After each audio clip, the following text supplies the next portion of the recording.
enfants sur un programme pédagogique, une formation. Et l'alternance peut se faire sous deux contrats, un contrat d'apprentissage ou un contrat de professionnalisation. Mais dans tous les cas, ce qu'il faut déjà bien avoir en tête, c'est que dès qu'on parle d'alternance et contrat d'apprentissage ou de contrat de professionnalisation, on parle bien d'un contrat de travail. C'est vraiment quelque chose qu'il faut avoir en tête. Ça veut dire qu'il va avoir un lien avec un employeur qui va recruter votre enfant, qui va lui faire un contrat de travail, c'est un contrat de travail spécifique, un contrat d'apprentissage ou un contrat de professionnalisation.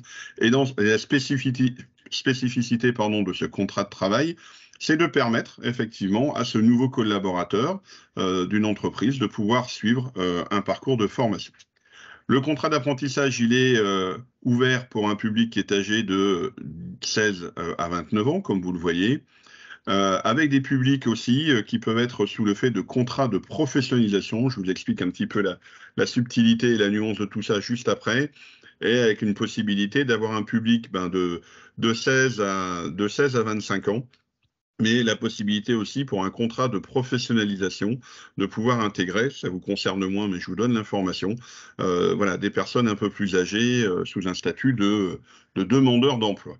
Alors, l'alternance, pour quelle formation? Dans le cadre d'un contrat d'apprentissage, on peut bien évidemment suivre un diplôme d'État, du CAP au master, donc des diplômes éducation nationale. On peut aussi suivre, et c'est aussi l'information que je souhaitais vous donner ce soir, puisque vous êtes, j'imagine pour certains, à regarder les éléments sur Parcoursup, puisque c'est d'actualité. C'est aussi de vous dire que il y a des éléments effectivement importants sur Parcoursup, mais que tout n'y est pas forcément, pour différentes raisons. Je répondrai à vos questions sur le sujet si vous le souhaitez tout à l'heure, mais je vais me concentrer sur la présentation. Mais aussi, il y a d'autres formations possibles. On peut donc, dans le cadre d'un contrat d'apprentissage, travailler sur un titre professionnel. Alors, ce titre professionnel est bien évidemment inscrit au répertoire national des certifications professionnelles, qui s'appelle le RNCP, qui est accessible à tout le monde. Il suffit de taper RNCP et vous allez avoir la possibilité de regarder l'ensemble des titres professionnels qui sont inscrits dans ce répertoire national. Et on peut également faire par le biais d'un contrat d'apprentissage un titre professionnel. Et là, le titre professionnel, ça relève du ministre chargé de l'emploi. Donc voilà, c'est une petite subtilité, mais ça, il faut le comprendre également. Donc si je résume, d'un côté, on a la partie que vous connaissez avec la partie éducation nationale. On a des titres professionnels qui sont inscrits au répertoire national des certifications professionnelles. Et on a enfin des titres professionnels qui sont, eux, inscrits au niveau du ministère chargé de l'emploi. Voilà. Donc ça, c'est ce qu'on peut faire dans le cadre d'un contrat d'apprentissage. Et dans un contrat de professionnalisation, c'est de la qualification professionnelle, qui est reconnue donc comme un diplôme, comme je viens de vous l'expliquer, sur un titre professionnel inscrit au répertoire national des certifications professionnelles, mais également des certifications de qualification professionnelle. Et vous trouvez également voilà, ce type de formation qui peut être proposé. L'alternance, comme je vous l'ai dit, c'est en lien avec un contrat de travail et avec une entreprise. Donc, ce qu'il faut bien comprendre, c'est que en plus de faire le choix et le bon choix de la structure qui va pouvoir accompagner votre enfant sur un parcours de formation post-bac sur différents métiers, c'est aussi de trouver et de faire le choix de la bonne entreprise. Je vous donnerai quelques éléments juste après pour vous aider dans ces choix d'entreprise. C'est lié également au fait d'avoir un projet professionnel. Ça veut dire qu'aujourd'hui, il y a la capacité et la possibilité de continuer à faire des formations supérieures en dehors peut-être d'un cadre purement éducation nationale, sur des formats d'alternance, comme je vous le dis depuis tout à l'heure, mais aussi dans un cadre où il y a un projet professionnel. C'est-à-dire que votre enfant, il n'a pas choisi forcément un parcours d'études, mais il a la possibilité de choisir, entre guillemets, un projet professionnel. Il y a un métier qui l'attire, il y a un environnement professionnel qui l'attire, et ça, je pense que c'est aussi intéressant dans la partie orientation de vos enfants, de tenir compte effectivement de cet élément-là. Et il faut donc trouver une mission qui est en cohérence entre le parcours de formation et le choix de l'entreprise derrière. Et tout ça, ça va être aussi pris en compte. Et l'élément peut-être un peu nouveau par rapport aux critères de choix sur un outil comme Parcoursup, ça va être de valoriser le CV.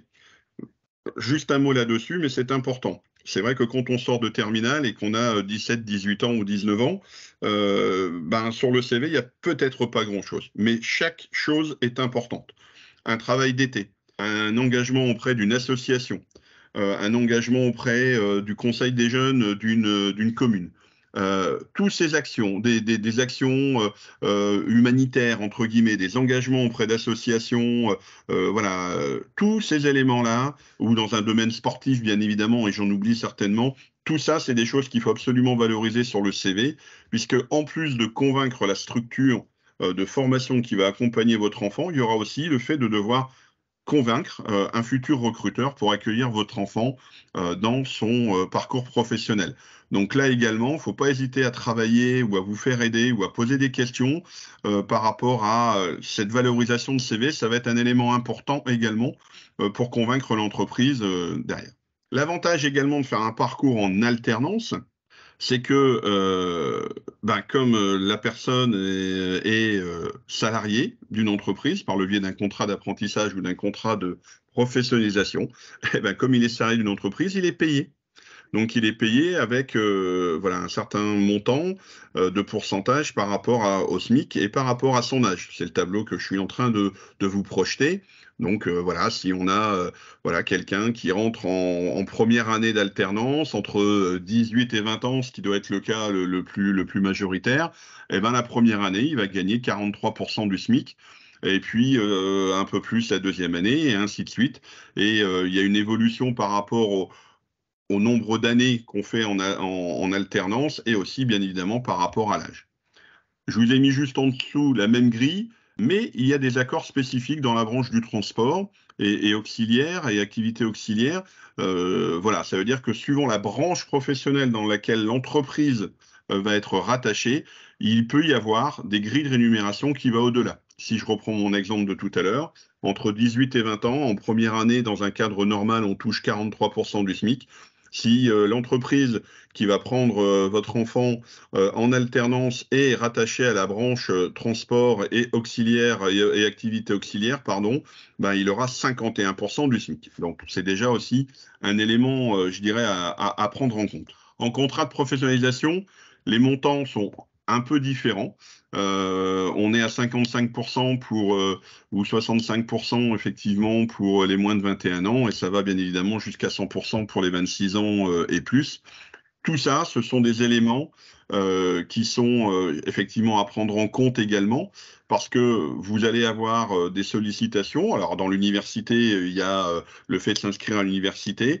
Il y a d'autres écoles qui font des formations avec des tarifs de formation qui sont relativement élevés. Et il y a aussi ce choix d'alternance, je dirais, qui peut être important. Donc, dans l'alternance, c'est un statut particulier, vous l'avez compris, c'est un statut de salarié, donc il y a une rémunération par rapport à cette activité, que ce soit en contrat d'apprentissage ou en contrat de professionnalisation. Bien évidemment, en ce moment, et par rapport aux tranches d'âge qui vous concernent, je dirais que majoritairement, ce sera du contrat d'apprentissage aujourd'hui. Et je dirais que en complément de ce que je viens de vous donner comme chiffre, il y a aussi un impact fiscal pour vous, c'est-à-dire que le fait d'avoir un enfant qui est sous contrat d'apprentissage, par exemple, il a effectivement un salaire, hein, je reviens sur la grille précédente. En plus, il y a des allègements de charges pour l'entreprise. Et en plus, pour vous, c'est une partie de rémunération qui n'est pas fiscalisée. Donc, ça veut dire que ça a un impact aussi pour le foyer fiscal. Et ça, c'est un élément aussi peut-être important à prendre en compte également. Mais vous allez me dire, c'est quelqu'un qui va suivre une formation, qui va être donc engagé par une entreprise sous couvert d'un contrat d'apprentissage ou un contrat de professionnalisation. Il va donc être rémunéré avec un pourcentage du SMIC par rapport à son âge. Qui prend en charge le coût de la formation? Eh bien, pour faire simple, le coût de la formation est pris en charge par la branche professionnelle dont dépend l'entreprise d'accueil. Vous allez entendre parler d'OPCO, organisme paritaire collecteur, qui vont prendre en charge, entre guillemets, le coût de la formation. C'est-à-dire que, par exemple, dans ma structure, quand on signe des contrats d'apprentissage, eh ben, c'est pas le jeune qui paye, c'est pas ses parents, c'est pas directement non plus l'entreprise, mais c'est effectivement cette structure professionnelle qui va venir me payer moi en tant qu'organisme de formation du fait des versements obligatoires des entreprises au niveau des branches professionnelles. Donc, si je résume, on a effectivement un parcours avec un jeune qui va être salarié d'une entreprise, qui va toucher un pourcentage du SMIC et pour lequel le coût de la formation est intégralement pris en charge par la branche professionnelle. Ça, c'est aussi un élément qu'il faut avoir en tête. Le contrat d'apprentissage, je fais un focus sur ce type de contrat-là, puisque, comme je vous l'ai dit tout à l'heure, ça concerne plus peut-être la tranche d'âge qui nous concerne ce soir de 1, et de 2, vous allez voir juste après qu'il y a des aides très spécifiques liées au contrat d'alternance et encore plus spécifiques liées au contrat d'apprentissage. Et comme je le disais en préambule tout à l'heure, l'idée, c'est aussi de se faire une idée un peu neuve sur cette partie d'apprentissage et notamment l'apprentissage en lien avec les formations supérieures. Souvent, quand on va en réunion d'orientation, comme vous avez pu faire pour accompagner vos enfants, on a cette remarque en disant bah l'apprentissage, c'est pour apprendre des métiers avec des formations qui sont infra-bac ou bac, souvent dans des métiers très opérationnels. Oui, c'est vrai, mais il n'y a pas que ça. Et je vais vous montrer, hein, les éléments, vous le retrouvez, hein, c'est sur un site officiel de l'État français, la DARES, et les éléments et les chiffres que je vais vous donner viennent de là, et vous pouvez retrouver tous ces éléments sur Internet, bien évidemment. L'objectif du gouvernement est qu'en 2027, il y ait 1 million de contrats d'alternance par an. L'année dernière, pour la rentrée 2022, il y avait, comme vous le voyez, 837 000 nouveaux contrats d'apprentissage qui ont été réalisés dans l'environnement de l'entreprise privée et ces contrats d'apprentissage peuvent être également réalisés dans le cadre d'une structure publique, bien évidemment. Donc vous voyez que ce chiffre est relativement important. Une voie de la réussite, c'était l'intitulé un peu de la présentation de ce soir. Ben, ça veut dire qu'effectivement, 2 jeunes sur 3 sont en emploi dans les 6 mois qui suivent leur apprentissage. Donc là également, c'est un élément qu'il faut, à mon avis, prendre en compte quand on accompagne ses enfants sur un choix d'orientation. C'est effectivement de l'accompagner pour des études qui vont lui convenir, qui vont lui donner un sens, entre guillemets, sur le fait de continuer à faire des formations supérieures, mais aussi euh, quelque chose qui va lui permettre d'être rapidement employable dans les entreprises. 2 jeunes sur 3 sont en entreprise à l'issue de leur parcours. C'est quand même un chiffre qui parle sur cette voie de réussite. Et voilà, moi j'ai sur mon univers, je dirais transport logistique, dont je vous reparle après, moi j'ai 95% de mes étudiants qui sont le jour du diplôme, hein, le jour de l'épreuve finale, qui sont déjà en emploi derrière. Voilà. Donc, suivant les secteurs d'activité dans lesquels vous êtes, il y a des besoins relativement importants. Les entreprises, c'est une voie aussi qui leur convient bien. Donc, ils aiment prendre des jeunes aussi en apprentissage pour pouvoir effectivement avoir la capacité de les intégrer rapidement dans leur entreprise à l'issue d'un parcours. Et à l'issue d'un parcours, c'est à l'issue d'un parcours Bac+2, à l'issue d'un parcours Bac+3 ou à l'issue d'un parcours Bac+5, puisque voilà, je vous le montrerai tout à l'heure en faisant un focus sur mon univers, mais voilà, il y a des possibilités d'aller sur du Bac+2, sur du Bac+3, sur du Bac+5 aujourd'hui sur un parcours d'alternance. Et comme j'étais en train de vous le dire, ben, vous voyez que l'alternance et l'apprentissage concernent bien majoritairement les formations supérieures bac. Voilà, c'est les sources de la DARES aujourd'hui. Comme je vous le disais tout à l'heure, quand on parle d'apprentissage, on a souvent dans la tête des formations infra-bac ou bac. Et ben, ça ne représente qu'un tiers. Et les 2 autres tiers, ben, comme vous le voyez, hein, 22% c'est du Bac+2, 19% c'est du Bac+3 et 22% c'est du Bac+5. Donc ça veut dire qu'aujourd'hui, ces parcours en alternance sont clairement intégrés, notamment dans le secteur privé, sur ces niveaux de qualification, ces niveaux de formation post-bac. Voilà, et ça c'est vraiment quelque chose qui me paraît très intéressant à partager avec vous ce soir. Donc vous voyez, quand on parle d'apprentissage, un tiers c'est infra-bac et bac, les 2 tiers restants c'est du bac+. Voilà, ça aussi c'est un élément important. Et également, pour tous les types d'entreprises. Parce que là, on pourrait se dire aussi, oui, mais l'apprentissage, c'est souvent avec des petites entreprises, c'est le boulanger du coin qui recherche un apprenti, ou c'est des voilà ce type de profil. Alors c'est vrai, ça peut être des petites entreprises, comme vous le voyez, ça représente 66%. Mais quand on commence à être dans des entreprises de plus de 50 et de plus de 250 ou jusque plus de 1000 salariés, ben vous voyez qu'effectivement, il y a aussi un impact important pour le recrutement d'apprentis dans des entreprises de plus de 50, de plus de 250 et de plus de 1000. J'ai rajouté une petite phrase là en dessous de ce que je vous montre en disant de toute manière, pour les entreprises de plus de 250 salariés, il y a une obligation quelque part d'avoir au moins 5% de salariés qui sont en alternance au sein de l'effectif. Donc vous voyez que ça concerne tous les niveaux de formation et ça concerne toutes les typologies d'entreprises. Et en plus, là c'est, je dirais, la cerise sur le gâteau, si vous me permettez l'expression, c'est qu'en plus, il y a vraiment un engagement fort pour que les entreprises se lancent dans l'apprentissage, puisque il y a des aides qui sont mises en place depuis quelques années. Et là, par exemple, c'est voilà un élément de communication de mon entreprise sur lequel, voilà, quand on communique vis-à-vis des entreprises, on leur dit, voilà, vous formez un alternant et vous avez la possibilité de bénéficier de 6 000 euros lors de la constitution du premier contrat dans votre entreprise. 6 000 euros, si on rapporte ça à 45% du SMIC par mois, ben, ça couvre quasiment l'intégralité de la masse salariale. Voilà, pour un contrat, je dirais, bac plus 2 qui commence. Donc, ça veut dire que pour aujourd'hui, dans l'entreprise, il y a vraiment une aide qui est substantielle, qui va permettre effectivement de pouvoir prendre dans l'entreprise, sous couvert de l'alternance, des personnes en bénéficiant voilà, d'aide. Et en plus, pour les entreprises, les salaires d'apprentissage sont exonérés tout ou partie de charges.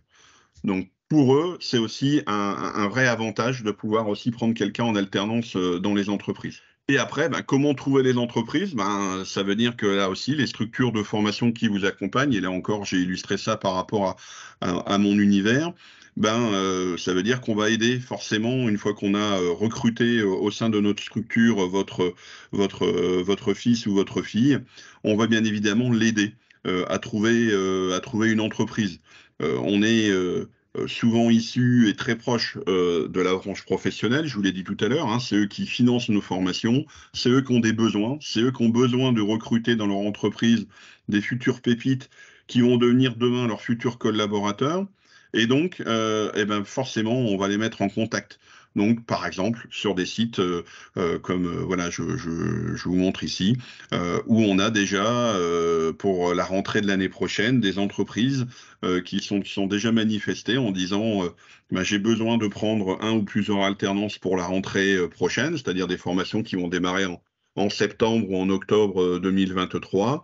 Ils font déjà les demandes aujourd'hui. Ils nous demandent déjà si on a pu sélectionner des candidats pour suivre nos formations, si on a déjà des CV à leur transmettre. On organise déjà dans les prochains mois et les prochaines semaines des moments de rencontre hein, qu'on appelle des job dating, où effectivement les candidats vont pouvoir rencontrer les entreprises qui recrutent. Et puis, ben, les entreprises qui recrutent vont pouvoir rencontrer des candidats et inversement. Donc, je dirais que voilà, c'est du gagnant-gagnant pour tout le monde, avec voilà, des jeunes qui vont venir voir concrètement les typologies d'entreprises qu'il peut y avoir derrière. Donc voilà, ça c'est un élément également voilà, important à avoir en tête. Alors, ce que je vous propose, c'est de faire une petite synthèse de tout ce que je viens de vous dire, et puis je pense qu'il y a peut-être des questions qui arrivent dans la discussion. Alors, je vais couper ma présentation quelques minutes voilà, pour vous retrouver sur l'écran, ce sera plus sympathique. L'alternance, c'est possible après le bac, on est sur la partie formation supérieure, c'est possible avant, mais c'est possible effectivement après le bac, sur des formations, comment dire, supérieures, de bac+2, je dirais, à bac+5. C'est un contrat de travail, donc c'est une rémunération pour la personne qui devient apprenti dans une entreprise, avec les niveaux qu'on a vus tout à l'heure, de pourcentage par rapport à l'âge et par rapport au SMIC. La branche professionnelle, voilà, paye, rémunère le centre de formation qui assure la formation. Donc pour vous, c'est aussi un avantage important. Il y a des aides pour les entreprises, donc c'est très incitatif pour les entreprises aujourd'hui. Et je dirais que derrière, on va pouvoir effectivement voilà, accompagner quand on est voilà, sur des structures, Alors, les deux, trois questions qui arrivent, je vais essayer d'y répondre. Alors, l'alternance, il arrive avec son entreprise, c'est que du bonheur. Ça veut dire qu'il a déjà été très actif avant et qu'il a déjà trouvé une entreprise qu'il est capable de l'intégrer pour suivre le parcours de formation. Mais l'idée, effectivement, c'est que dans des structures comme les miennes, on a des entreprises partenaires. Donc ça veut dire que même si le candidat arrive et qu'il n'a pas, au moment où il postule pour rentrer dans notre formation, un contact avec une entreprise, bien évidemment, on va l'accompagner. Et puis, le fait de rencontrer votre fils ou votre fille, on va travailler, on va échanger sur son projet professionnel, on va aussi pouvoir calibrer, entre guillemets, la typologie d'entreprise dans laquelle il sera le mieux. Et donc, on va pouvoir l'accompagner. Il y avait une deuxième question qui était en lien avec la première sur est-ce qu'on connaît les entreprises? Oui, moi, dans mon secteur géographique, oui, on connaît les entreprises qui recrutent aujourd'hui. On travaille avec eux pour leur demander effectivement un certain nombre d'éléments par rapport au fait de qualifier leurs besoins. Hein, l'idée, c'est de prendre quelqu'un parce qu'il y a un vrai besoin dans l'entreprise. Et l'idée, c'est d'aller même plus loin, c'est que le besoin de l'entreprise qui peut être là ponctuel pourrait se transformer après 1 ou 2 ou 3 années de formation par un emploi derrière. Voilà, donc je dirais que c'est vraiment cet accompagnement-là qui est intéressant à avoir. Et je vous dis, ça peut, et je ne veux surtout pas opposer les choses ce soir. Moi, l'idée, c'était de vous faire découvrir effectivement peut-être, de vous faire découvrir une autre voie. Donc, il peut y avoir effectivement pour vos enfants des éléments classiques avec voilà, des enfants qui vont continuer sur un cursus universitaire classique et ils vont très bien s'épanouir, ils vont avoir de très bons résultats. Et puis d'autres qui vont peut-être avoir besoin de concret, qui vont devoir peut-être avoir une approche pratico-pratique, qui vont vouloir donner peut-être un sens un petit peu différent par rapport à ça. L'idée, c'est effectivement voilà, de pouvoir leur proposer aussi autre chose. Donc moi, je vous invite à aller explorer les pistes. Après, vous êtes d'accord, vous n'êtes pas d'accord, c'est un choix. Mais c'est important, quand on parle d'orientation pour ces enfants, d'aller explorer toutes les pistes derrière. Concernant l'international, alors c'est possible, oui et non. Je fais une réponse de Normand. Alors, la contrainte, on va dire, dans ce dispositif de contrat d'apprentissage, c'est le fait que l'entreprise doit être française. Donc, ça veut dire qu'on ne peut pas signer un contrat d'apprentissage avec comment dire, il faut que l'entreprise soit sur le sol français. Il faut qu'elle soit éligible au droit du travail français pour pouvoir signer ce contrat d'apprentissage ou ce contrat d'alternance. Mais néanmoins, une fois que ce contrat est signé avec une entreprise française, suivant les niveaux de formation et suivant les secteurs de formation, il y a la possibilité de pouvoir aller en mission à l'international. On est toujours lié à un contrat de travail d'une entreprise française, mais l'entreprise permet de pouvoir aller, pourquoi pas, exercer une partie de la mission à l'international. Donc, c'est possible dans le cadre où la signature du contrat de travail, comme je vous l'ai expliqué tout à l'heure, se fait bien avec une entreprise française. Alors, il y a beaucoup de secteurs, on me pose la question des secteurs. Alors moi, forcément, je vais vous faire un focus après sur le secteur du transport et de la logistique, mais il y a effectivement la possibilité d'avoir d'autres secteurs. L'industrie, on me pose la question. Oui, l'industrie fonctionne bien avec ses besoins en alternance également. Je dirais que dès qu'on va être dans un secteur, je dirais industriel, dans un secteur d'aéronautique, là je viens de voir la question arriver, etc. Oui, il peut y avoir des besoins. Donc c'est là où il faut effectivement aller trouver les entreprises qui sont demandeuses. On va être voilà, sur des approches, il y a, pour faire un petit peu un relais par rapport à l'industrie et vous donner des exemples, sur le secteur du Valenciennois, il y a le groupe Bombardier, Alstom, ils font du recrutement par le biais de l'alternance. Dans l'automobile, ça peut être aussi la possibilité. Et les métiers sont très divers. Dans l'automobile, ça peut être effectivement des choses qui sont liées à la mécanique, hein, je vous donne deux, trois exemples, mais ça peut être également lié à tout l'approvisionnement de toutes les pièces qu'il faut pour construire une voiture aujourd'hui, pour voilà, assembler tous ces éléments-là. Donc, je dirais que aujourd'hui, il y a beaucoup de secteurs qui sont ouverts, je dirais, par rapport à ça. On me pose la question sur le droit, pourquoi pas? Ça peut être aussi effectivement des entreprises qui ont besoin d'avoir voilà, des futurs collaborateurs, dans le commerce également. Donc, je dirais, tous les secteurs sont concernés, je dirais, voilà, aujourd'hui, par rapport à ça. Alors, l'alternance par rapport à Parcoursup, c'est une bonne question. Aujourd'hui, vous allez trouver une partie des formations en alternance qui sont sur Parcoursup, tout simplement puisque avec l'ouverture de l'apprentissage, on a beaucoup plus de formations qui sont sur Parcoursup aujourd'hui. Ça veut dire qu'effectivement, le point d'entrée, ça peut être sur Parcoursup, où des établissements vont vous proposer des parcours de formation classiques en temps plein, mais également des parcours en alternance. Donc là, il y a plusieurs possibilités et ne soyez pas étonnés, des fois pour le même site, pour la même formation, il peut y avoir effectivement la possibilité de faire ce parcours en temps plein ou ce parcours en alternance. Donc vous allez trouver effectivement des structures qui peuvent être sur Parcoursup pour se proposer ces éléments d'alternance. Et puis vous allez trouver des structures qui, pour diverses raisons, entre autres de financement, ne sont pas, entre guillemets, éligibles aux yeux des personnes qui gèrent Parcoursup. Donc ça veut dire qu'également, c'est des éléments qu'il faut aller chercher en complémentarité.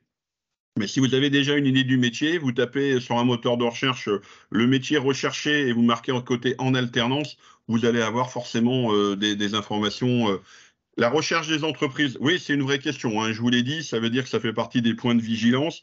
Il faut effectivement avoir une double démarche. C'est trouver la structure d'accueil pour faire la formation et en parallèle, essayer d'aller voilà, démarcher voilà, des entreprises.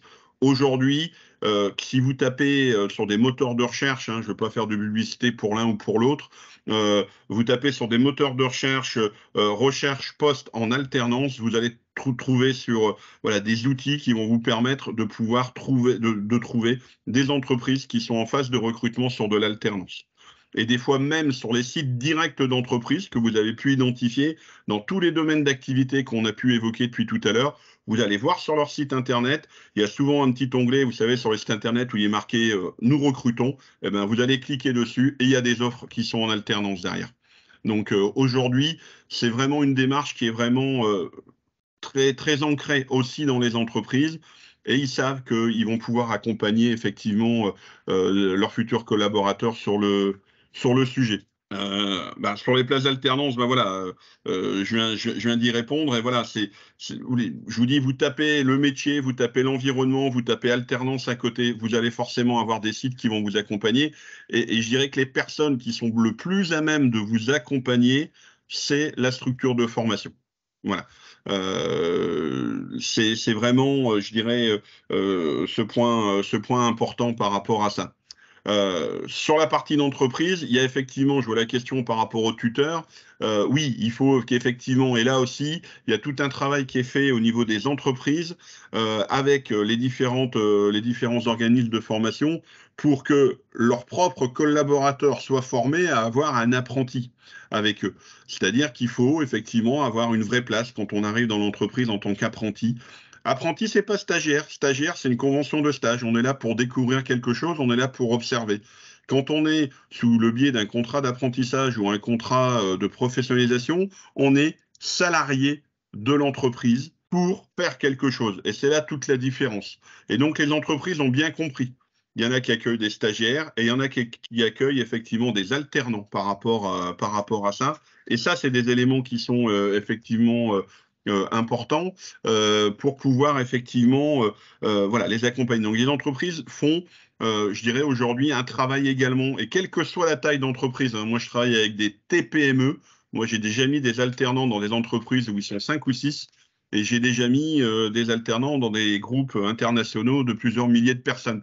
Il y a aujourd'hui, je pense, alors peut-être pas partout, mais en grande majorité aujourd'hui, la capacité par rapport à accompagner ces éléments-là, d'inclure, je dirais, dans l'entreprise, l'accompagnement qui est vraiment nécessaire, et c'est bien de le souligner, et merci pour la question.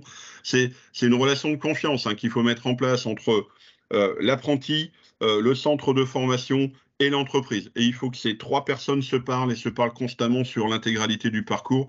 À mes yeux, c'est vraiment gage de réussite. Alors, autre question sur la partie de la qualité de la formation dans l'organisme. Aujourd'hui, il y a effectivement des normes de qualité, c'est une bonne question. Les organismes aujourd'hui, alors vous pouvez les vérifier sur 2 axes. Premier élément, il y a une norme aussi aujourd'hui pour les structures de formation qui s'appelle Calliope. Donc ça veut dire qu'aujourd'hui, on doit passer sous les rouages d'un certain nombre de process qualité. Hein. Vous connaissez certainement ça dans votre environnement professionnel. Donc là, aujourd'hui, il y a cette capacité à pouvoir avoir, je dirais, voilà, ces éléments liés à ce process qualité. Ça, c'est de la qualité interne. Et puis, la qualité externe, elle est simple. Si le titre, il est reconnu, par exemple, sur un titre professionnel et qu'il est inscrit au registre RNCP dont je vous ai parlé tout à l'heure, c'est qu'il y a eu tout un dossier d'ingénierie pédagogique qui a dû être déposé en amont, qu'on a vérifié effectivement si les formations sont cohérentes et qu'on a surtout vérifié si la formation proposée correspond bien à de l'employabilité qui est derrière. Donc ça, c'est un élément essentiel à regarder, c'est-à-dire que quand on vous parle d'une formation professionnelle hors cadre éducation nationale, c'est vraiment de regarder si la formation qu'on vous propose, elle est inscrite au RNCP. C'est vraiment le juge de paix par rapport à ça. Et je peux vous assurer qu'il faut vraiment monter des dossiers. Nous, on a toute une structure d'ingénierie pédagogique derrière. Et dans cette notion d'ingénierie pédagogique, il y a comment dire, un service qui est dédié sur cette partie certification de nos titres. Hein. Et c'est des éléments importants, parce que si on n'est pas inscrit sur ces notions de RNCP dont je vous parle, on n'a pas le droit au financement derrière. Voilà, la branche professionnelle ne nous financera pas ou financera pas à la hauteur de ce qui est prévu derrière. Donc voilà, donc c'est 2 éléments qu'on peut aller chercher sur cette notion de qualité. Voilà, j'espère avoir répondu sur cette première partie à pas mal de questions. Je vous propose de glisser tout doucement vers l'univers du transport et de la logistique. Et pour assurer cette transition, je vais reprendre la main pour vous projeter. Et j'ai 2 vidéos à vous projeter. Hein. C'est des vidéos que vous allez retrouver très facilement sur YouTube, pour pas le nommer. Et je vais donc enchaîner deux vidéos. Une vidéo pour vous présenter ben voilà, la formation supérieure dans le transport et dans la logistique qu'on réalise au sein de l'ISTELI, qui veut dire Institut supérieur du transport et de la logistique internationale. Et puis une deuxième vidéo, alors c'est des vidéos qui sont très courtes, hein, c'est 2 minutes pour la première et 3 minutes pour la seconde, hein, pour vous montrer un petit peu les témoignages, je dirais, de jeunes qui ont suivi ces parcours. Et je dirais que c'est un petit peu je l'espère, la preuve en image de ce que je vous annonce depuis tout à l'heure. Donc je reprends la main et j'espère que vous allez pouvoir profiter des vidéos.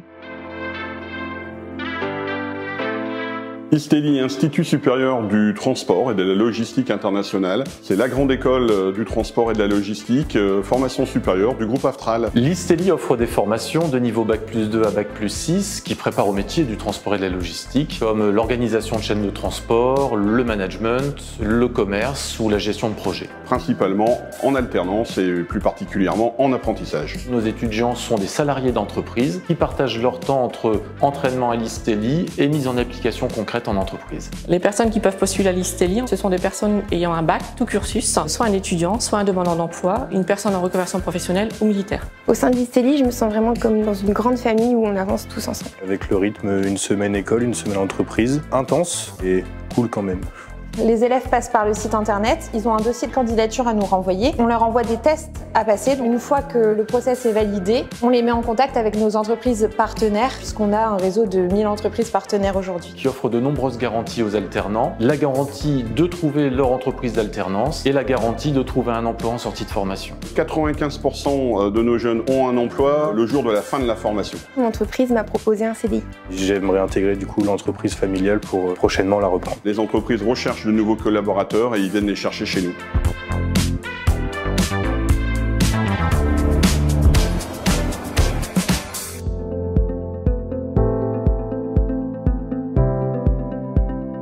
Bonjour, Guillaume, 25 ans. J'ai choisi cette formation à l'ISTELI, d'une part puisque j'y étais déjà l'an dernier en licence responsable transport logistique. Ça s'est très bien passé et donc j'ai décidé de continuer au sein de la même école. Et ce qui est très intéressant, c'est d'avoir une partie théorique, mais également d'être connecté à la réalité de par leur expérience. Je rentre cette année au sein de l'Aftral à l'ISTELI et j'intègre le master transport logistique et commerce international. Bonjour, je m'appelle Morane, j'ai 21 ans et j'intègre cette année la formation Bac+5 à l'ISTELI en manager transport logistique et commerce international. Bonjour, je m'appelle Saïd, j'ai 25 ans. J'ai choisi la formation TSTTM, technicien supérieur transport terrestre de marchandises. J'ai choisi cette formation parce qu'elle est dans la continuité de mon parcours, sachant que j'ai commencé avec l'équivalent Bac+2 et le RPTL en responsable production, transport et logistique, ici aussi à l'ISTELI. Je me suis réorienté vers le transport et surtout je me sens plus utile dans le sens où vraiment je comble des manques et j'ai un œil sur la marchandise. 24 heures sur 24, 7 jours sur 7. Ce qui est intéressant dans l'apprentissage, c'est d'avoir une formation en école avec des intervenants professionnels de qualité et de notre part de mettre tout ou partie en pratique au sein de l'entreprise dans laquelle on est en alternance. J'ai choisi l'apprentissage parce que c'est ce qui correspond le mieux à mon profil, à ma personnalité et à ce que je souhaitais mettre en place dans mon parcours professionnel. J'étais donc au sein de Chronopost en tant que manager opérationnel, donc vraiment sur le terrain. Donc ça m'a changé d'une expérience précédente que j'avais eue, qui était plus une expérience on va dire de bureau, de service client. C'était vraiment du terrain et c'était une autre manière de voir la logistique, un autre aspect dans la supply chain et c'était très intéressant.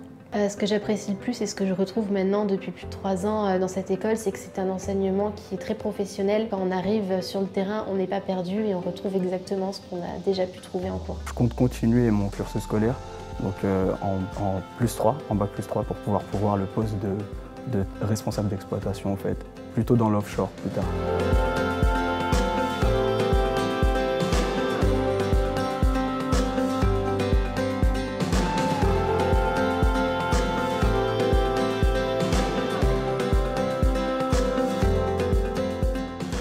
Voilà, donc l'ISTELI, Institut supérieur du transport et de la logistique internationale. Voilà, notre signature depuis quelques mois maintenant, c'est Transport and Logistic Management School. Et l'idée, c'est de voilà, vous montrer un petit peu ce qu'on fait dans cet univers.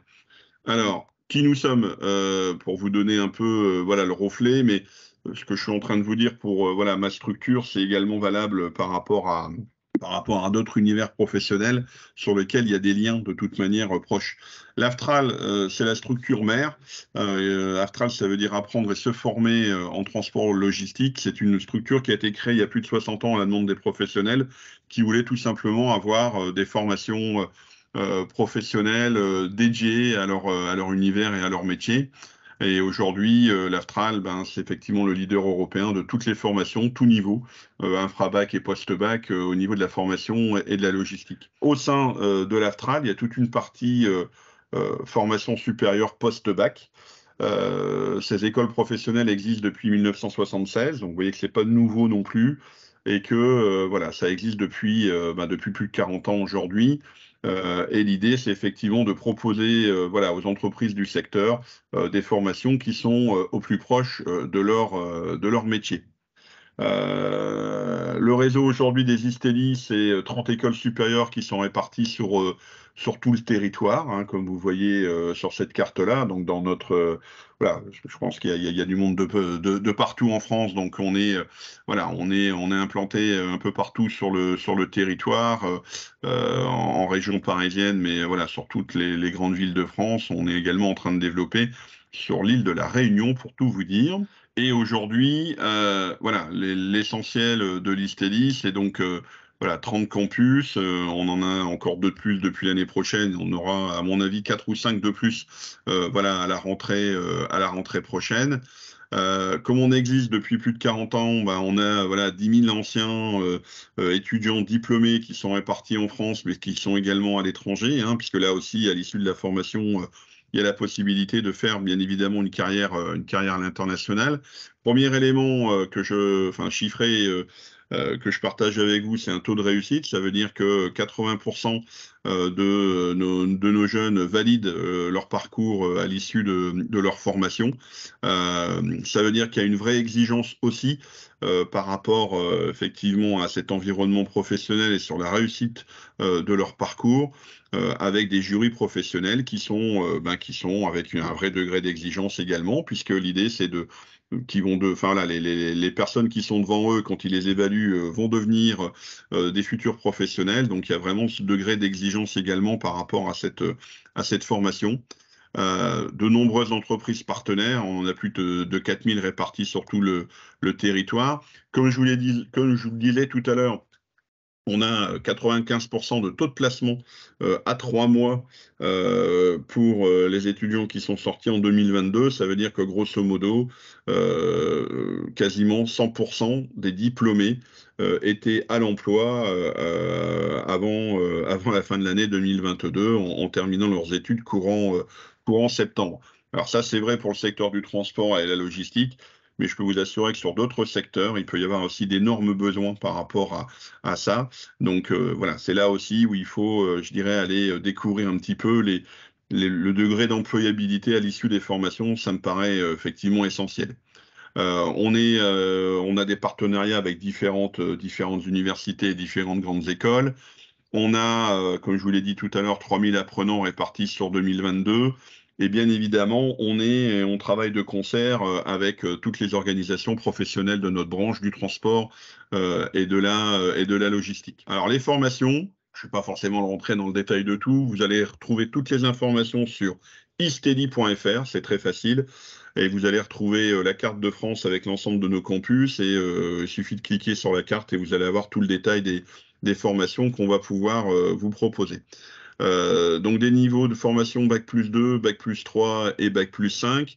Aujourd'hui, 95% de nos étudiants, des 3000 étudiants dont je vous parlais tout à l'heure, sont en alternance. Donc, pour vous montrer aussi que quand on est dans un environnement proche des entreprises, voilà, c'est vraiment quelque chose qui fonctionne bien.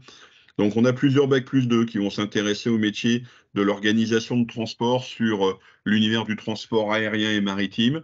On a une deuxième formation sur les métiers liés au transport routier de marchandises, hein, qui représente une part importante aujourd'hui.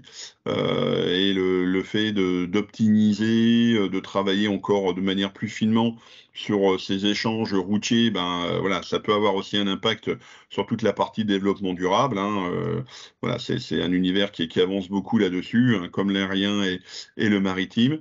On a également des formations Bac+2 qui sont réalisées pour la partie logistique. Donc la partie logistique, c'est effectivement dès qu'on parle de stocker de la marchandise dans un entrepôt.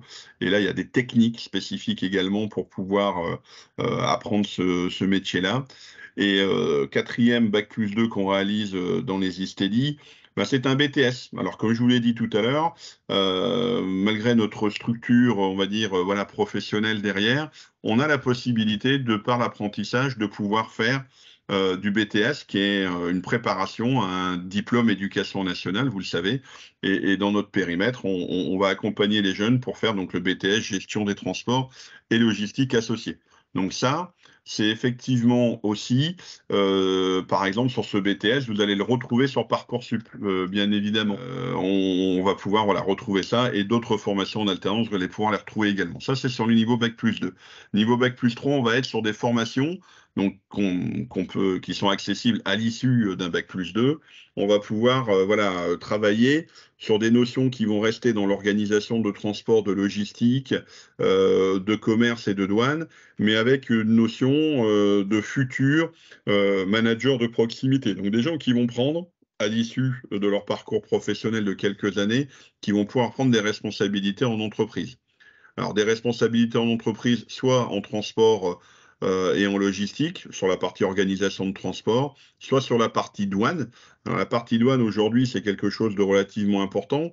Vous avez suivi l'actualité ces dernières années avec l'Angleterre, Royaume-Uni qui est sorti du périmètre européen.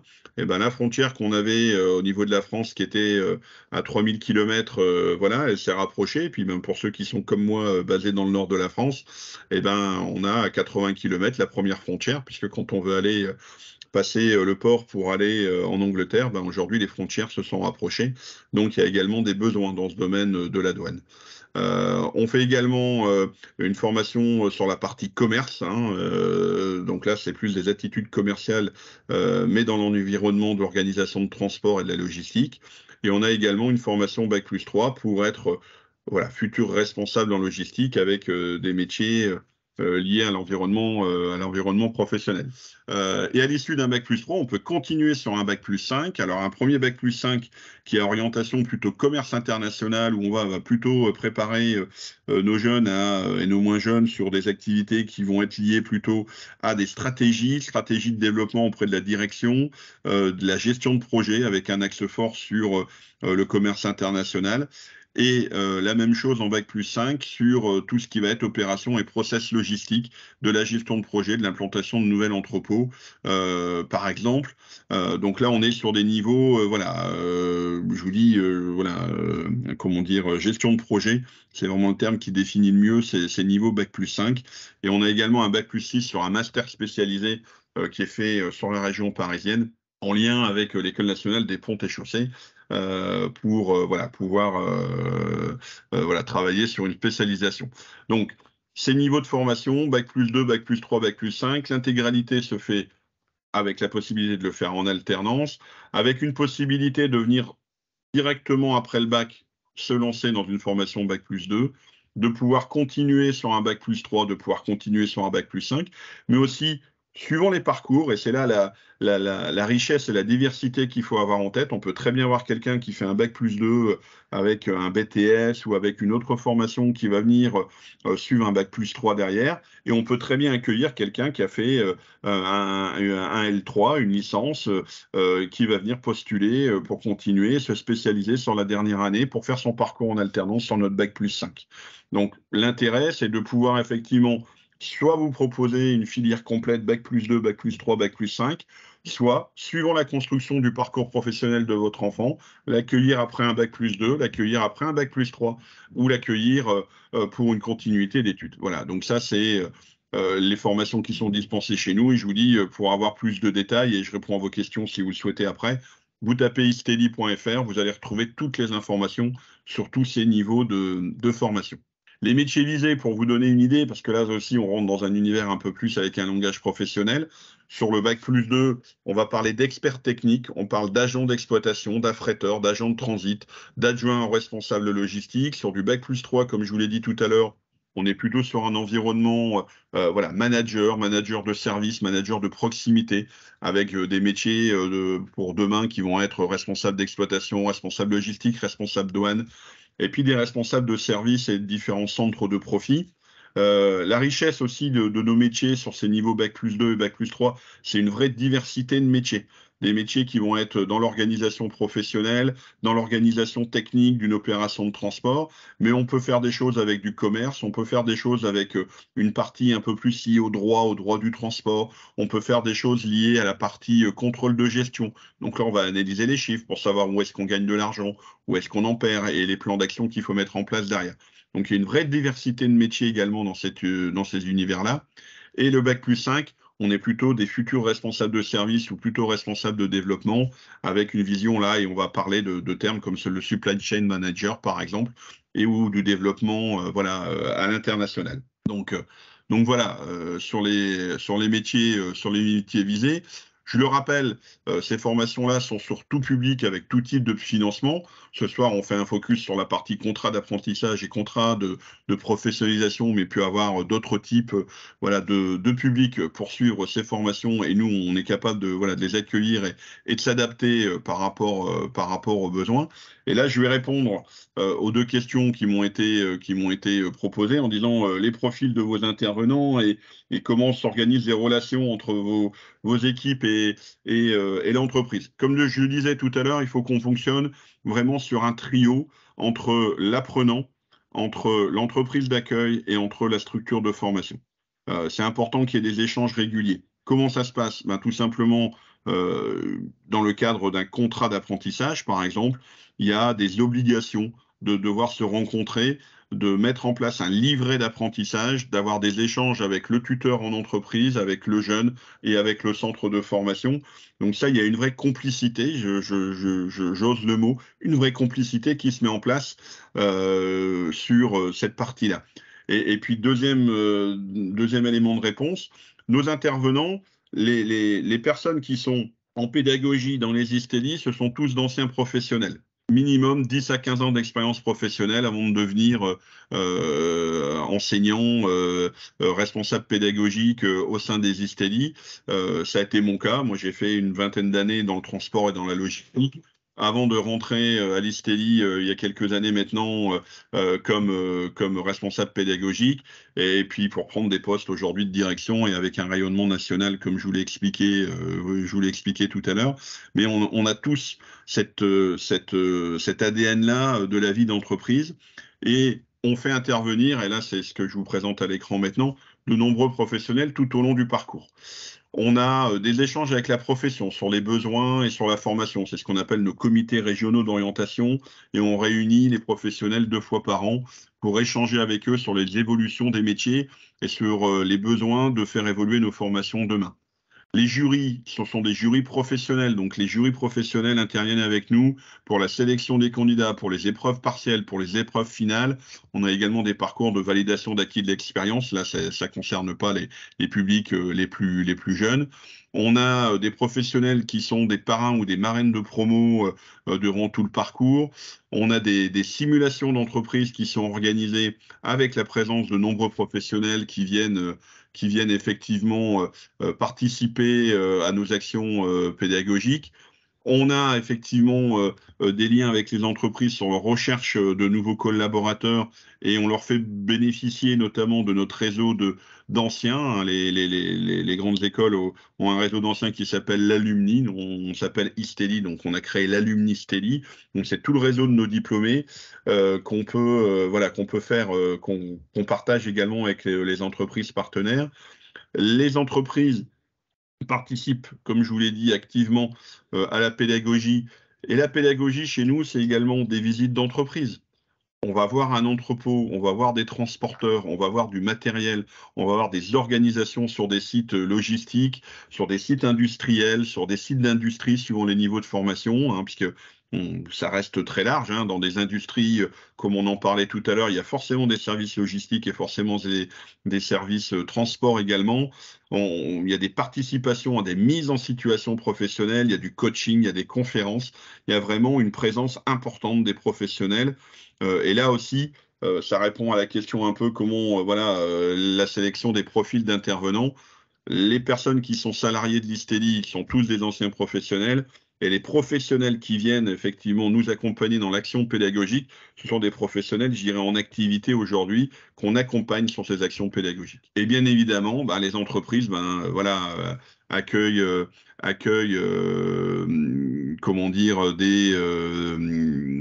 des personnes dans le cadre de stages, comme on l'a dit tout à l'heure, mais notamment aujourd'hui sur la partie de l'apprentissage, bien évidemment. Comment ça se passe? Pour vous donner un petit peu le timing, on est en plein dedans, c'est-à-dire qu'on a lancé depuis le début d'année les échanges et les contacts. Vous avez peut-être été au salon de l'étudiant qui se sont déroulés dans votre ville, et puis des salons Studirama, des salons L4M. Enfin, il y a pas mal d'organismes sur lesquels il y a effectivement, comment dire, voilà, des salons qui ont été organisés. Vous allez peut-être aller avec votre enfant. Donc voilà, ça, c'est le moment. Derrière ça, on a des tests effectivement de positionnement qu'on a déjà commencé à faire, avec notamment un élément essentiel chez nous, c'est l'entretien individuel pour qu'on puisse échanger sur le projet professionnel, sur l'envie, sur le positionnement de la personne qui souhaite rentrer en formation à l'ISTELI. Et puis ben, l'alternance, voilà, je vous dis, on a déjà aujourd'hui des offres d'alternance de la part des entreprises. Donc les entreprises peuvent déjà, voilà, on peut déjà mettre en relation d'un côté les entreprises qui ont des besoins et de l'autre côté les candidats qu'on a sélectionnés pour venir voilà, suivre notre parcours. Et l'idée, c'est qu'il y a tout effectivement un parcours d'accompagnement, des job dating, je vous l'ai expliqué tout à l'heure, et bien évidemment, on diffuse les entreprises, on diffuse les CV, pardon, des candidats aux entreprises, pardon. Donc voilà, ça veut dire que là aussi, en parallèle de, je dirais, des échanges de Parcoursup, il y a effectivement les éléments de recrutement qui sont déjà en cours et des mises en relation possibles avec un certain nombre d'entreprises partenaires. Voilà, et vous avez voilà, mes coordonnées qui sont à votre disposition si vous souhaitez effectivement des informations complémentaires. Voilà, merci pour votre écoute. Alors, première question, voilà, des entreprises qui sont actives dans l'alternance, dans le transport et dans la logistique. Eh ben, il y en a de toute taille, il y en a de tout type. Vous en connaissez certains parce qu'ils ont un rayonnement international ou européen. Je parle d'UPS, de DHL, de Geodis, de Ziegler, de Daxer, par exemple. Et puis, il peut y avoir également des entreprises qui sont des PME locales, parce qu'il faut savoir aussi que sur la partie entreprise aujourd'hui, notamment dans le tissu du transport, il y a beaucoup de PME. En logistique, c'est tous les noms des entrepôts que vous voyez et que vous pouvez croiser. On travaille voilà, avec des gens comme ID Logistique qui sont répartis par exemple sur tout le territoire. Et comme je vous l'ai dit également, on travaille aussi avec des structures qui sont plus proches du monde de l'industrie, mais qui ont des besoins parce qu'ils ont forcément en plus de produire ce qu'ils savent bien produire, ils ont forcément un service transport et un service logistique sur lequel il y a des besoins sur ce périmètre technique assez particulier. Donc voilà, je vous dis, et sur les entreprises, il y a des besoins nationaux qui sont émis aujourd'hui par des grosses entreprises. Voilà, des Jackie Perreno, des Olano, alors dans tout domaine d'activité, hein, ça peut être des livraisons de petits colis, ça peut être des choses avec du transport avec des températures dirigées pour transporter des denrées.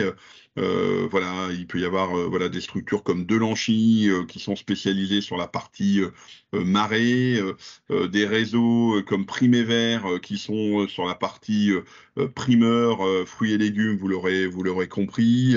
Voilà, et j'en oublie certainement, mais voilà, ça veut dire que voilà, quel que soit, je dirais, le secteur géographique dans lequel vous êtes, les principaux acteurs du transport et de la logistique qui sont dans votre périmètre, forcément recrutent aujourd'hui avec des alternances. Voilà, et sont à la recherche je vous dis, de leurs futurs collaborateurs. Hein. On a la chance d'être aujourd'hui dans un univers du transport et de la logistique sur lequel on a vraiment des gros besoins de recrutement. Voilà, pour vous donner un chiffre, hein, dans l'univers du transport et de la logistique, et ça va même au-delà de l'ISTELI et de l'Aftral, hein, sur d'autres structures également dans cet univers-là, on a aujourd'hui plus d'offres en alternance que nous avons de jeunes à mettre en face. Voilà, donc c'est aussi un élément, je dirais, important quand on parle de l'employabilité, parce que accompagner ses enfants, pour revenir à notre sujet, accompagner ses enfants post-bac pour choisir une orientation formation supérieure, ben voilà, c'est pas toujours facile, hein, et c'est un papa qui vous parle, donc je suis passé par là également.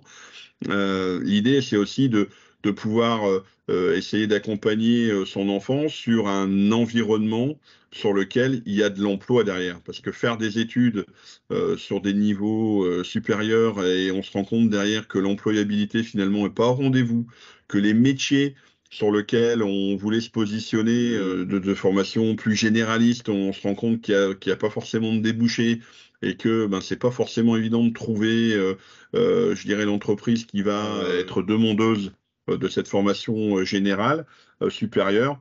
Voilà, c'est au moins effectivement un univers un petit peu plus particulier dans ce domaine du transport et de la logistique.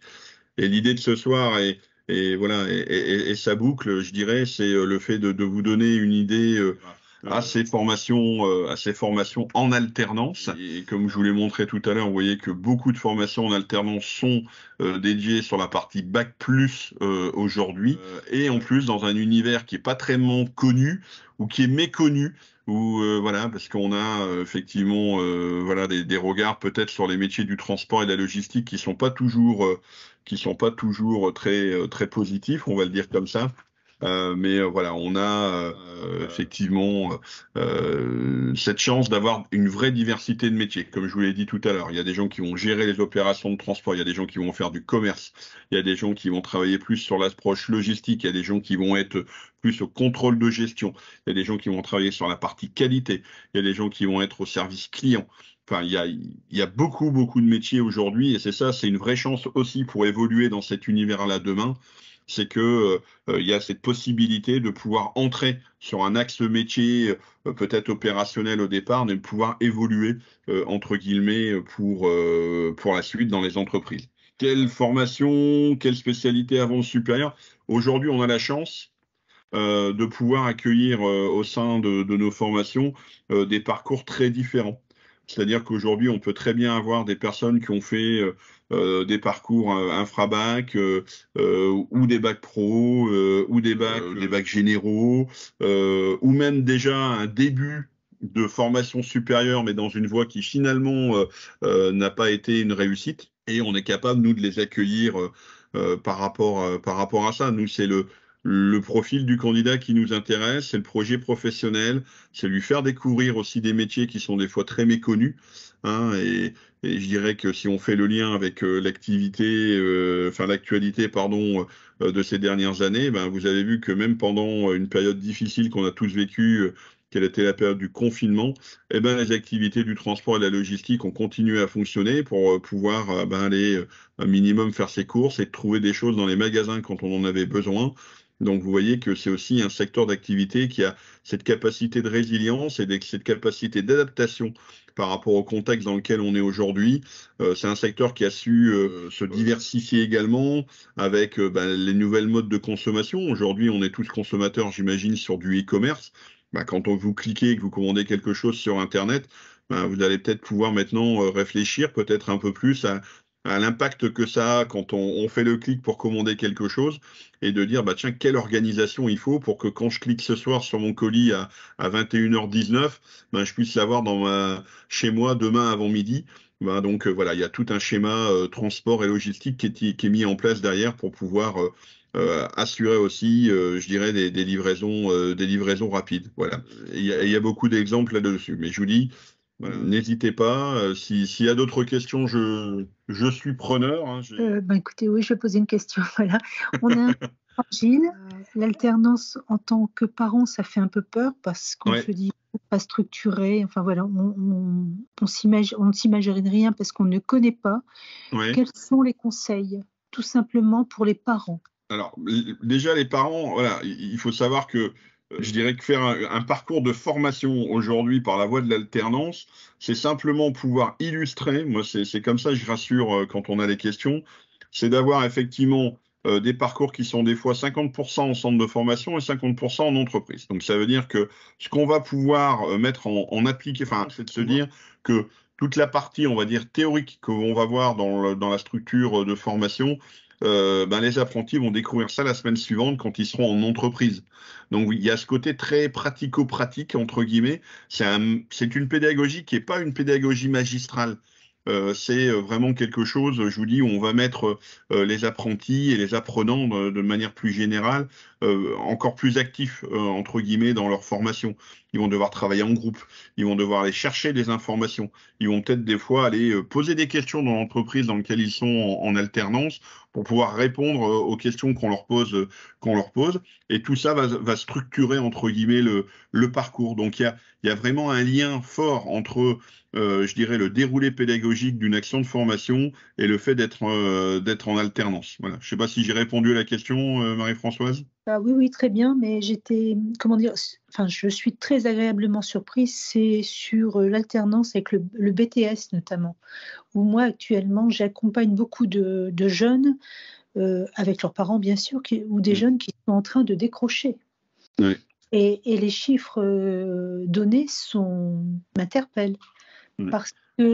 Pourquoi ? Parce qu'on a des jeunes en BTS, GTLA qui sortent peut-être d'un bac pro, où ils ont fait un bac pro, ils se sont redonnés confiance en eux, une bonne image d'eux. Enfin, je veux dire, ils sont sortis de l'échec scolaire souvent le collège a été compliqué. Oui. Ils arrivent, donc le bac très bien, un bac pro bien solide. Ils arrivent en BTS classique, donc que nous connaissons tous. Et là, c'est la chute. Et aujourd'hui, on a des jeunes qui sont qui décrochent là de toute manière. Donc, ça s'est accéléré avec le Covid. Ça continue cette année. Et là, ce que j'entends est très intéressant. Enfin, moi, ça m'interpelle vraiment. Pas parce que quand je disais une autre voie de réussite, je mesure ce que je dis. Pour aller dans ton sens, au niveau de l'Aftral en général, taux de décrochage sur un parcours d'alternance moins de 8% cette année. Et l'objectif pour nous l'année prochaine, c'est de descendre ce taux à moins de 5%. Donc ça veut dire qu'il y a effectivement aussi ce gros travail d'accompagnement dont on a parlé tout à l'heure, ce lien important entre l'entreprise, les équipes pédagogiques, etc. C'est vraiment quelque chose qu'on continue à développer, qu'on a toujours fait, mais qu'on continue à développer pour justement éviter ce décrochage. Et puis quand il faut prendre des décisions, on les prend. Ça veut dire que des fois, il peut y avoir quelqu'un qui se trouve dans une entreprise et finalement, ça va pas bien. On va l'accompagner pour pouvoir le repositionner sur une autre entreprise. C'est ces écueils des fois qu'on peut avoir sur des parcours et c'est pas toujours un long fleuve tranquille, mais on est là aussi pour les accompagner par rapport à ça. Et je dirais qu'on travaille également, et ça répond peut-être à la question qui a été posée là juste à l'instant, c'est on peut s'inquiéter, c'est l'accompagnement de l'entreprise et l'investissement de l'entreprise. Il faut que l'entreprise soit prête. Et là aussi, nous, on fait notre job, entre guillemets, pour dire à l'entreprise, OK, tu m'as fait une demande pour prendre un alternant pour l'année prochaine. OK, il va faire quoi comme mission? Il va être dans quel service? Qui va s'en occuper? Qu'est-ce que tu as mis en place pour pouvoir accompagner, accueillir l'alternant qui va être chez toi à partir de septembre de l'année prochaine? Tous ces éléments-là, c'est des questions qu'on pose avant de pouvoir effectivement valider, entre guillemets, la demande. Et c'est quelque chose d'essentiel. Et je peux comprendre qu'il y ait une inquiétude par rapport à ça. Mais je peux vous assurer aussi qu'il peut y avoir de vraies révélations avec des personnes qui arrivent au bac et qui souhaitent effectivement continuer les études ou qui se posent beaucoup de questions sur la continuité des études et qui n'ont pas forcément envie de continuer leurs études et qui se révèlent parce qu'ils sont dans un statut de salarié, ils sont dans une entreprise qui leur confie des tâches, ils sont dans une formation qui est en lien avec le métier qu'ils opèrent régulièrement au quotidien dans l'entreprise. Et c'est souvent des parcours qui sont assez enrichissants. Alors, je réponds en live parce que j'ai des questions qui m'arrivent là-dessus. Alors oui, le fait qu'il y ait des aides substantielles pour accompagner l'entreprise peuvent tenter certains d'aller chercher, je vais vous le dire entre guillemets, peut-être de la main-d'œuvre pas chère. Après, c'est effectivement l'organisme de formation qui doit avoir toute sa vigilance par rapport à ça. Et donc, l'idée de dire OK, il y a des aides, très bien, ça va accompagner effectivement le besoin et de bien cerner le besoin derrière. Alors, c'est rare, oui. Au moins dans l'univers qui est le mien, je peux vous confirmer que c'est rare. Et voilà, là aussi, nous, on pose beaucoup de questions également à l'entreprise. On pose beaucoup de questions aux personnes qui veulent rentrer dans nos formations. Mais on pose aussi pas mal de questions sur l'entreprise qui veut prendre un jeune pour éviter effectivement de tomber dans ces travers-là. Et oui, il y a la possibilité, même si c'est à la marge, de pouvoir accompagner le candidat et l'apprenant sur une autre entreprise. Hein, ça peut se voir. Alors des fois, c'est la vie de l'entreprise et l'entreprise va pas bien, ou il y a une situation économique qui permet pas à l'entreprise de garder le jeune, et donc on va l'accompagner sur un repositionnement sur une autre entreprise. Ou des fois, c'est effectivement le jeune qui trouve pas sa place dans l'entreprise, parce que c'est pas toujours évident non plus de le faire. Et là également, on va voir l'entreprise, on échange, on regarde ce qu'on peut faire. Et s'il faut, on accompagne effectivement le jeune à trouver une autre entreprise. C'est rare. On essaye de mettre des plans d'action rapides en place pour que ce parcours se passe au mieux. Mais oui, il y a la possibilité, je dirais, administrativement parlant, de pouvoir changer d'entreprise lors d'un parcours d'alternance, et notamment sur la partie formation supérieure, où des fois il y a des engagements sur pas une seule année, mais des fois sur des engagements sur 2 ans. Il peut aussi y avoir des changements, des pertes de marché pour une entreprise, des changements un peu de choix d'orientation pour le jeune. Donc oui, on est capable de les accueillir et de les accompagner pour se repositionner sur une autre entreprise. Ouais, ça, c'est également possible. Mais tout ça se fait de concert entre l'apprenant, entre l'entreprise d'accueil, entre le centre de formation. Et voilà, l'idée, c'est que si on doit réorienter, on accompagne et on fait ça, je dirais, de manière très, très transparente, voilà, pour le bien de l'apprenti, bien évidemment. Voilà, je suis ravi d'avoir pu vous apporter toutes ces informations-là. Voilà, et je vous dis, si vous voulez aller plus loin, vous tapez alternance, site du gouvernement, vous allez avoir plein de choses. Il y a même des calculs automatiques pour savoir quel va être le salaire de l'apprenti sans aucun souci. Et de l'autre côté, pour nos formations, vous tapez isteli.fr, vous allez tomber sur notre site internet et pouvoir retrouver, je dirais, toutes les informations que j'ai pu vous donner derrière. Voilà. Eh bien, écoutez, moi, je suis ravi d'avoir passé ce petit moment avec vous. Vous avez mon adresse mail dans la présentation. Si jamais vous voulez avoir des questions particulières ou le fait d'être orienté vers telle ou telle structure dans tel ou tel secteur géographique, vous n'hésitez surtout pas à m'envoyer un petit mail, et moi, je pourrais faire le relais en local si besoin. Voilà.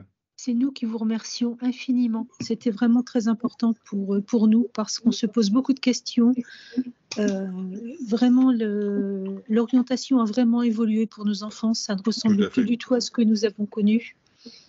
Et on ne peut pas les accompagner sans avoir les bonnes informations. Exactement. Il faut faire le choix en connaissance de cause, on va le dire comme ça, et en ayant toutes les informations, et faire le choix en connaissant toutes les pistes possibles. C'est vraiment essentiel. Merci beaucoup pour vos éclairages et conseils, parce qu'effectivement, ça ressemble parfois à un maquis pour les parents, d'autant plus que l'offre maintenant sur Parcoursup est pléthorique, avec cette formation. Il y a eu vraiment une accélération sur le nombre de formations. Donc, c'était important de rappeler des choses simples, mais néanmoins essentielles. Donc, merci beaucoup. Merci. Merci à tous. Nous allons clore la soirée. Je vous souhaite une excellente soirée à toutes et tous, et puis il y a beaucoup de réussite pour nos jeunes. Voilà, c'est l'essentiel. Merci à vous. Bonne soirée. À toi aussi. Bonne soirée. Merci, au revoir.